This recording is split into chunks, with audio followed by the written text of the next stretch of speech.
Hi everybody, it's Mrs. Walsh, and this is our video lesson on triangle congruence by side, side, side, and side angle side. These are very famous postulates that help us determine if two triangles are congruent. Okay, so side, side, side congruence postulate. What it basically states is if side AB is congruent to side DE and side BC is congruent to side EF and side AC is congruent to DF, then guess what? You have congruent triangles. So if three sides of one triangle are congruent to three sides of another, then they're congruent. And I am not going to make you write side, side, side congruence postulate in a proof. SSS will suffice. And if you know all three sides of a triangle are congruent to all three sides of another, then you know you have congruent triangles. Okay, so let's look at a couple examples that'll just help us. Are these two triangles here congruent? Well, let's look. They're telling me AB is congruent to EF, and they're telling me AC is congruent to EG, and they're telling me BC is congruent to FG. So do I have all three sides congruent? I do. Therefore, I have two congruent triangles by side, side, side congruence. Now, you have to be careful how you state it. You must state it in a way where the sides are corresponding with each other. So the way you look at this is they're first saying side AB here, and then they're saying side BC. So AB corresponds with EF. So that means AB and EF have to be written first. BC corresponds with FG. So that means if I'm going from B to C here, I'm going from F to G there. You have to line them up. Okay, let's look at our second example. It was already marked up for us, so we know LM is congruent to ON. And we also know that LN is congruent to OM because it's marked up that way. But to use side, side, side, I need three sides. What's the only side that's left? It's MN, and this is when we finally use that reflexive property, right? We need to specifically state, because with this triangle, I need this third side. With this triangle, I need this third side. So I need to specifically state that this side is congruent to itself, and that's the reflexive property. And once I state that, I have three sides congruent to each other, and I am able to say they are congruent by side, side, side postulate. Okay, and once again, be careful. L to M corresponds with O to N. M to N corresponds with M to N. So this is the way we would write that. You really have to be careful with the way you write your congruence statements. All right, now we talked about included angles in our last little review, but it's really important for the next postulate that we're going to study here that you understand what an included angle is. So an included angle is the angle that's formed by two sides. So if I have side AB and side BC, then angle ABC, or angle B, is the included angle. It's included between the sides. Same thing here. If I have DF and DE, then angle D, or angle FDE, is the included angle between those sides. Now,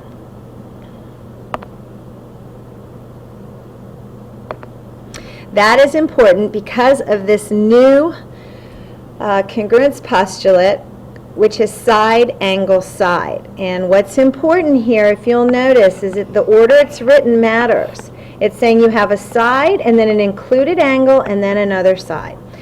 And what they're saying with this postulate is if you have a side, and they're congruent, and then you have another side, and they're congruent, and that the included angle between those two sides is congruent, then you do have congruent triangles.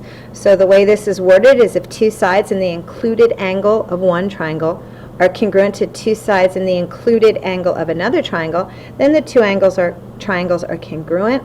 And we once again need to be very careful with how we write our congruent statement. That included angle is ABC We have to write it as DEF, right? The included angle was the first vertex, so that's this one and this one. And then the rest have to line up downside one, right? And they all have to be lined up. Now, determine which postulate can be used to prove that the triangles are congruent. If it's not possible to prove that they're congruent, then write not possible. Well, let's look at this example first. I've got this side congruent to that side. That's good. I've got a second side. That's good. They're not telling me anything about any included angle here. They haven't told me anything, so it's not going to be side angle side. But if you will recall the reflexive property, a segment is always congruent to itself, right? So now I have a third congruent side, so I can say yes on this one by side, side, side. Let's look at this one. I have a side congruent to a side, I have an angle congruent to an angle, and I have another side congruent to another side. Is the angle included between the two sides? It is. So I have two triangles in which two sides and their included angles are congruent. So I can, yes, determine that they are congruent by side angle side. Okay, what other information do you need to prove that LEB and BNL are triangle LEB and BNL are congruent by SAS? And the only other information that we needed here that they hadn't given us, and I guess it's already written in here, is you have to specifically state that this is congruent to itself. And once you do that, you have a side, an angle, and a side, an angle, and side, and now you know that those two are congruent. So, and that's why we needed that second side there. Okay, would you use SSS or SAS to prove that these triangles here are congruent? Now, I know you're looking at this, and you might say, well, I would use either one. And if you said that, I want you to reconsider, because once again, this angle must be included between these two sides. So, in this case, I have the side with 2 hatch marks, the side with 3 hatch marks, and the angles included between them. So that would mean I need the side with 2 hatch marks and the side with 3 hatch marks and the angle included between them, but it's not. So I do not have side angle side here. What I do have, however, is side, side, side. So I may call them congruent, but I have to use side, side, side. And if you had answered that you could use either, that wouldn't be correct because it's not the included angle. Okay, let's talk about, because this unit is pretty proof heavy in proving these things using the congruence postulates and theorems that we're learning. So let's make sure we're comfortable with how to approach a proof. Let's talk it through first. If we're given BC and DE bisect each other, and we want to prove that these two angles are congruent. Well, let's go back here a minute. Let's just talk about it. The first thing I would always do before I start a proof is when I'm given something like this, I want to mark up my diagram as thoroughly as I can mark it up so I can visually see what I'm dealing with. So if these two bisect each other, then I know that this length is congruent to that length, and this length is congruent to that length. So I've got two sides. Now, two sides are not enough for me to conclude that they are congruent. However, if I could get this side and I could have side, side, side, it would work. Is there anything here that's indicating to me that these two are congruent? Is there anything I can use to say they're congruent? There isn't. I cannot make that assumption. I can't eyeball it. I can't say, well, of course they are. I can't make that assumption. So the next thing I need to look at is, well, the only other thing I've learned so far is side angle side. Can I say anything about this included angle? Well, this included angle is a vertical angle, so I know it's congruent. So now I do have side angle side. So this is the kind of thought process you should be working through before you attempt a proof. You've got to know where you're going. So now I know where I'm going. I'm going to be able to discuss that these are congruent and these are congruent because of the definition of bisector. And then I'm going to be able to say that these two are congruent because I know they're vertical angles.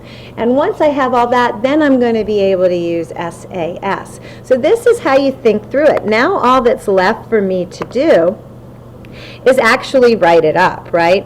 And so these are the things we just said. If I were to write this as a formal proof, I would probably start with the given. This would be what I would start with. And then my next step would be to say that DG is congruent to DE, and I would say that BG is congruent to GC because that's the definition of a bisector. And once I had that, then so now I have two things congruent. That's pretty good. Now I would say angle DGB is congruent to angle CGE, and what allows me to do that is that they are vertical angles, or saying vertical angles are congruent. And now I'm there. I am now able to say that triangle DGB, and let's make sure we're writing it in the right order, is congruent to triangle EGC. DGB, EGC. Make sure you're doing it in the right order. So let's see. EGC. And the way I am able to say that, and all you have to write here, the beauty of this postulate is SAS, because you've proven that two sides are congruent, you've proven that the included angle is congruent. I have a proof. Not too bad, right? Okay, this is the last example we're going to look at. And I know this is what you have been waiting for because you love coordinate geometry. So I want you to tell me whether these two triangles are congruent. And I hope you've quickly realized here that you're going to have to be looking at and trying to prove that all these. So once again, in thinking through the process of doing this proof, what I would be saying to myself is there's nothing about angles here. But I know in coordinate geometry, if I'm given the coordinate of 2 points using my favorite formula, the distance formula, I can determine the distance of all of these sides just by looking at their coordinates and using the distance formula. And then, if in doing so, I determine that there are 3 sets of corresponding sides of equal measure, then I know these triangles are congruent. So that's the thought process I go through in my head to prove congruence here. What I want you to do is pause your video, do the calculations, determine whether these are congruent, and then unpause the video and see if you were right. Okay, you back? Here we go. Hopefully, you did notice these were the vertices. You then use the correct distance formula, right, which is the square root of x2 minus x1 squared plus y2 minus y1 squared. And you would have gotten square root of 13, square root of 17, square root of 40. And I know this could be simplified, but I'm not going to make you get this into simplified radical form when all you are trying to do here is prove that all the sides are equal. So we don't need to simplify. These match, these match, these match, and I can therefore say that these two triangles are congruent by side, side, side. Okay, hopefully this made sense to you. I'll see you guys tomorrow. Have a good evening.